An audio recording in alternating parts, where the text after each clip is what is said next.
नमस्कार, मी यामिनी दळवी. चौफेर महाराष्ट्र या बुलेटिनमध्ये तुम्हा सगळ्यांचं स्वागत. बुलेटिनच्या सुरुवातीला बातमी आहे मनोज जरांगे पाटील यांच्या आजच्या एका महत्त्वाच्या वक्तव्याची.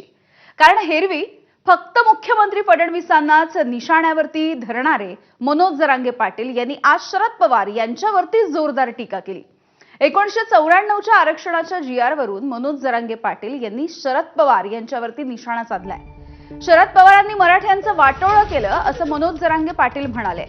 यापूर्वी जरांगेंनी मराठा आरक्षणासाठी अनेक आंदोलनं केली, शेकडो सभा घेतल्या, मात्र त्यांनी कधीही शरद पवारांवरती थेट शब्दामध्ये टीका केलेली नव्हती. गेल्या काही दिवसांपासून जरांगेंनी 1954चा आरक्षणाचा जीआर रद्द करण्याची मागणी लावून धरली आहे. काही ओबीसी नेत्यांकडून मराठा आरक्षणावरती होणाऱ्या टीकेवरून ही मागणी करत असल्याचं देखील जरांगेंनी जाहीर केलं. याच मुद्द्यावरून बोलत असताना जरांगेंनी आज शरद पवारांवरती टीका केली आहे. पवार मुख्यमंत्री असताना 1994ला आरक्षणाचा निर्णय घेण्यात आला होता, त्यामुळे मराठा समाजाचं 16% आरक्षण गेलं असं म्हणत जरांगेंनी पवारांवर टीका केली.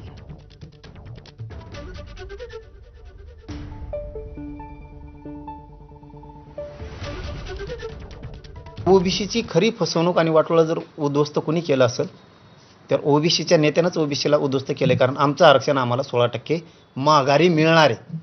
हो, ज्यांनी दिलं त्यांचा उपकार नाही आणला. ज्यांनी दिलं आमचं तर दिलं, हो आमचं तर वाटोळंच केलं देणारांनी. आमचं ज्यांनी आमचं 16% आरक्षण 1954ला दिलं, उदाहरणार्थ पवार साहेबांनी, त्यांनी आमचं वाटोळं केलं समजा, पण त्यांनी आमचं दिलं.